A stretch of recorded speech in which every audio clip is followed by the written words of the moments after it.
বরিশালের কোনো ছেলেকে বিয়ে করার ইচ্ছে থাকলে অবশ্যই চালের আটার রুটি বানানোটা শিখে রাখবেন। কারণ তারা চালের আটার রুটি খেতে খুবই পছন্দ করে, আর তারা এটাকে বলে রুটি পিঠা।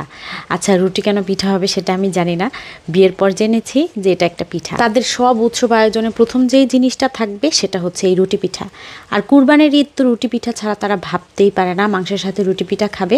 আর এমনি অন্যান্য সময় খায় হাঁসের মাংসের সাথে, মুরগির মাংসের সাথে, তো রুটি পিঠা তাদের লাগবে। আমি আবার রুটি ভালো বানাতে পারি না, আলহামদুলিল্লাহ। অন্য সব কিছু পারলেও রুটি বানাতে আমার কাছে কেন জানি না ভালো লাগে না।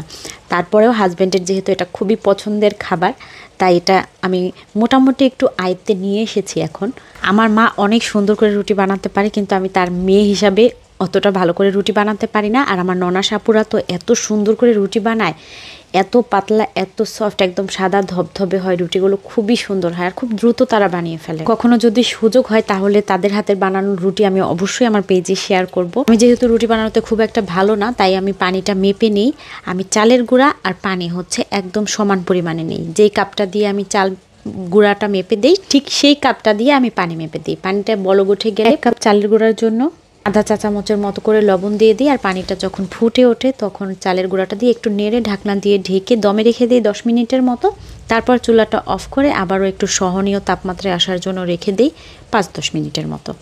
আর তারপর আমি এটা হাত দিয়ে খুব ভালো করে মথে নিই। মথে নেওয়ার পরে পছন্দ মতো সাইজ করে লেচি কেটে নিই। এই রুটি পিঠার লেচিগুলো একটু ছোট ছোট করে কাটলে ভালো হয়, রুটি দেখতেও ভালো লাগে, বেলতেও সহজ হয়। যেহেতু এটা একটু পাতলা করে বেলা ডিফিকাল্ট আমার জন্য আর কি, সবার জন্য না। যাই হোক, প্রথমে লেচি কেটে নিলাম, তারপরে এগুলো আমি রাখছি সব একসাথে। আমার ননাসাপুদেরকে দেখেছি সুতা দিয়ে কি সুন্দর করে লেচি কাটে, আসলে ওটা আমি পারি না, আমার হাজব্যান্ড পারে। অন্যান্য সময় রুটি পিঠা বানালে সে আমাকে রুটি পিঠা, তারা রুটি কেন রুটি পিঠা বলে আমি আসলে জানি না। যাই হোক, সে আমাকে সাহায্য করে, ভেজে দেয়, লেচি কেটে দেয়।